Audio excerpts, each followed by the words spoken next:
Hello friends, let us now learn some important points about the breast cancer.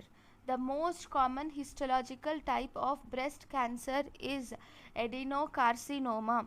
Most common histological subtype of breast cancer, that is subtype of adenocarcinoma, is invasive ductal carcinoma. Least common type of breast cancer is papillary carcinoma of breast. Then, if you were asked most malignant and worst prognosis in breast cancer is inflammatory breast carcinoma. Then, if least malignant and best prognosis is, we have tubular breast carcinoma. So, what is the most common site of breast cancer?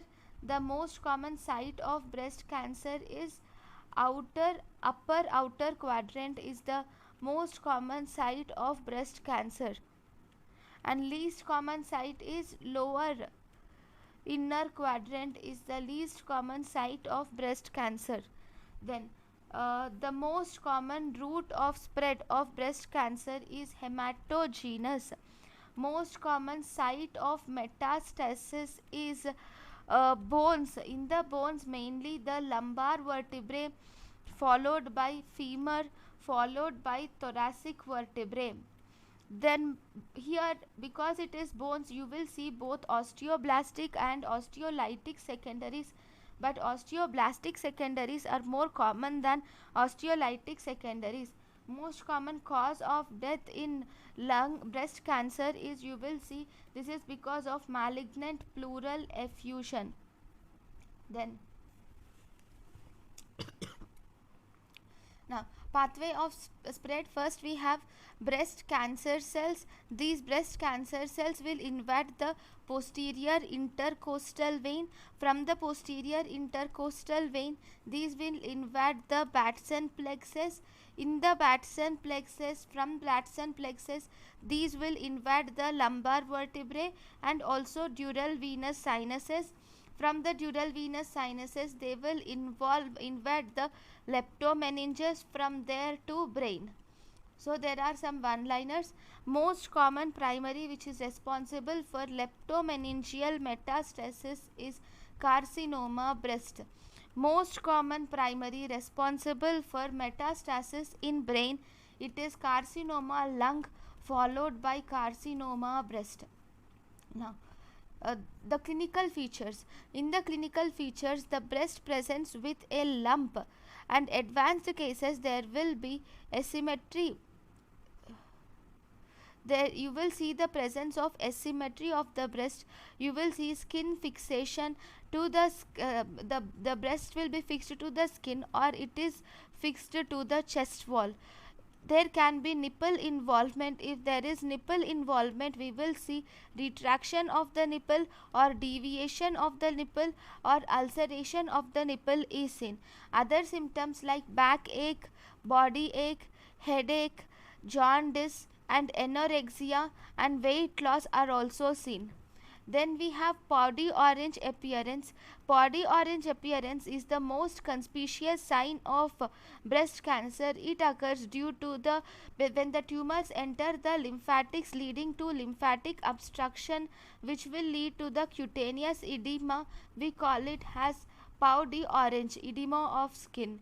Then we have the next appearance, which is dumpling. In dumpling appearance, because of the involvement of ligament of Cooper, the skin undergoes depression is seen. So this is called as dumpling appearance. Then we have puckering appearance. In puckering appearance, same, because of the involvement of ligament of Cooper, there is wrinkling or skin fold will be seen because of the involvement of ligament of Cooper. This is puckering. Then we have cancer en cruce. In cancer en cures, there is appearance of multiple nodules in the breast skin. You will see presence of multiple nodules due to the involvement of skin and also chest wall together. We will see multiple nodules in the breast, which is called as cancer en cures. Then for the diagnosis, we have triple assessment. In the triple assessment, we will see clinical features where we see signs and symptoms, and we will do imaging where we can do ultrasonography or mammography, and we will do tissue sampling where we do FNAC and biopsy.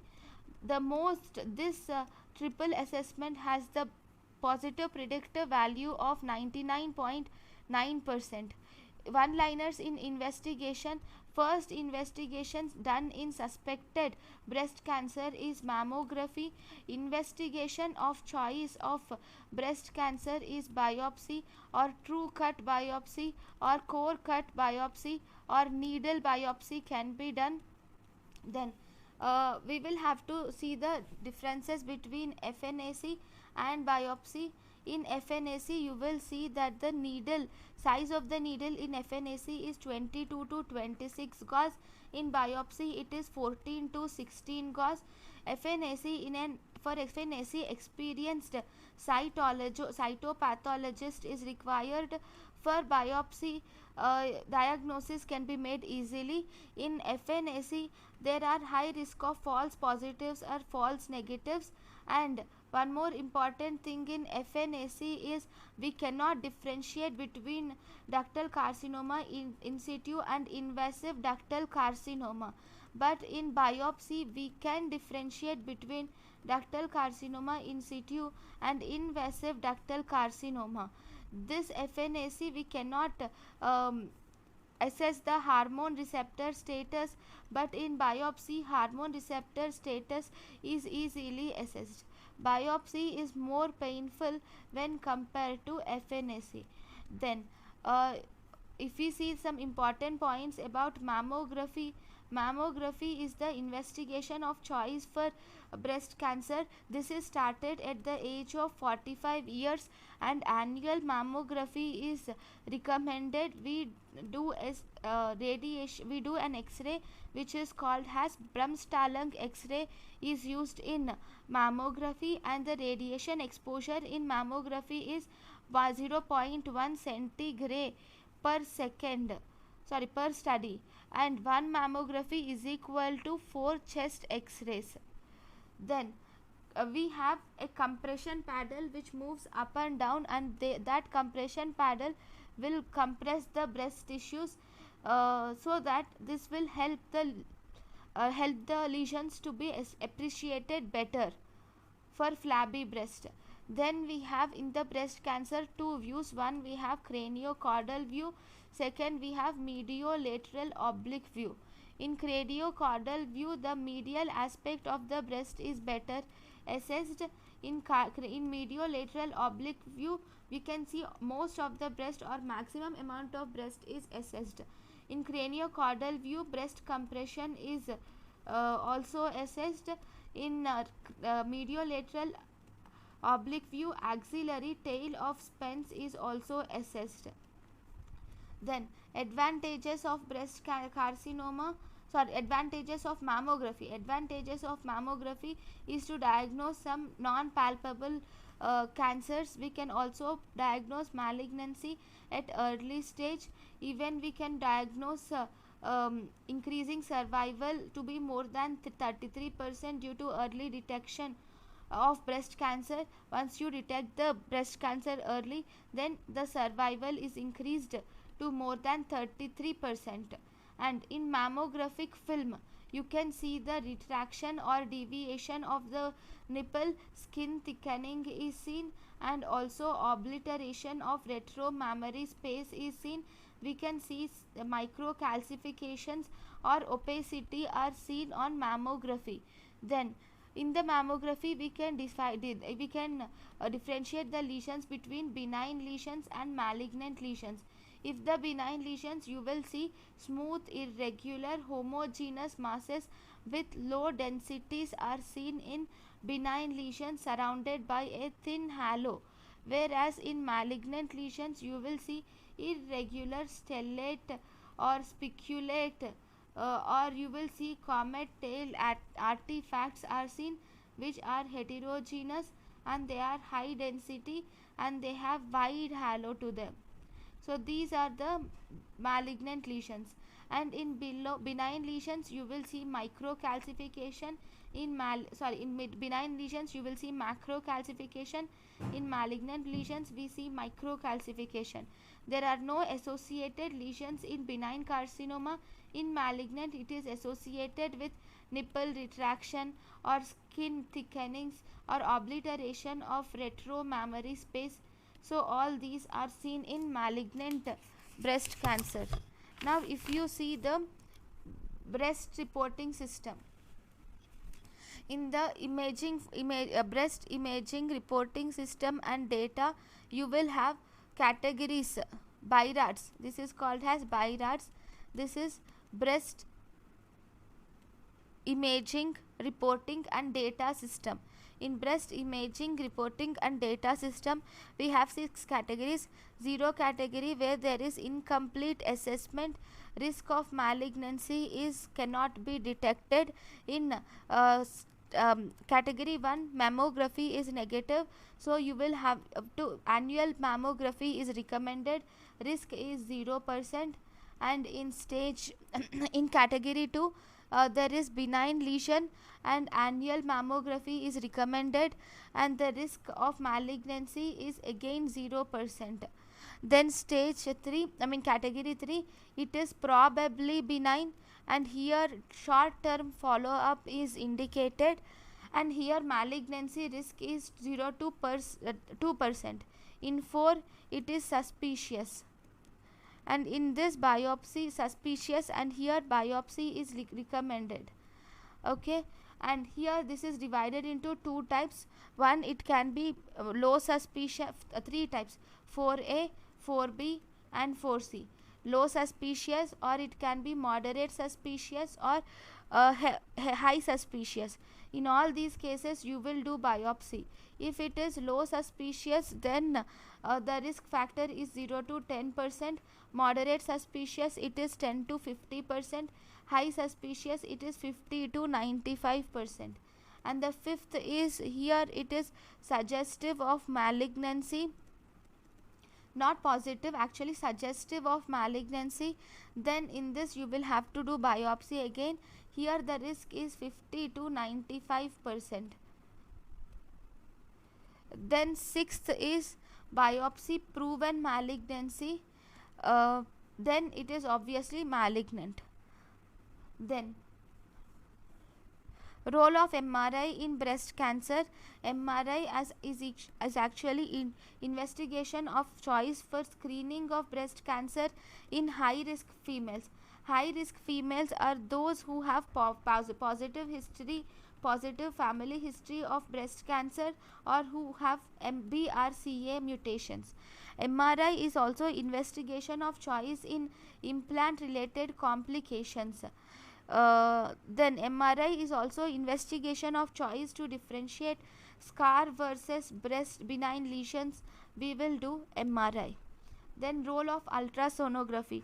Ultrasonography is the first investigation which is done in young females less than 35 years of age with breast lump, because in young females the breast will be glandular and dense, so sensitivity of mammography will be low, and this USG is also done.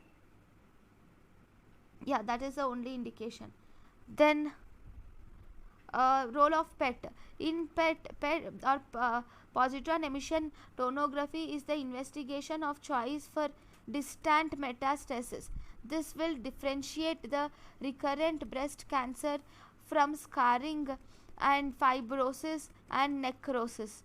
And role of bone scan. Bone scan is done whenever the bone scan is the investigation of choice for bone metastasis, and here we do the study. Samarium 153 is useful for painful bony metastasis. Then we have role of biopsy. Biopsy is actually the investigation of choice of breast carcinoma. Then we have staging of breast carcinoma. In the staging we have CTNM, which is clinical staging, PTNM, which is pathological screening, RTNM, that is recurrent screening for staging for recurrent breast cancer. Then we have MTNM, staging for multiple breast cancer. YTNM, staging done when neoadjuvant chemotherapy is received by the patient. Now we will see the TNM, staging for breast carcinoma. So here T1 is if the size of the tumor is less than 2 centimeters. T2, size of the tumor is 2 to 5 centimeters. T3, size of the tumor is more than 5 centimeters. Then we have T4A, extension to the chest wall, which is formed by ribs, intercostal muscles and serratus anterior. T4B, extension to the skin, where you see ulceration, you will see edema has powdery orange, you will see satellite nodules are seen. And we have 4C, that is equal to 4A plus 4B, that is involvement of chest wall and the involvement of skin, we call it as 4C. And we have 4D, where we have inflammatory breast carcinoma is seen in 4B.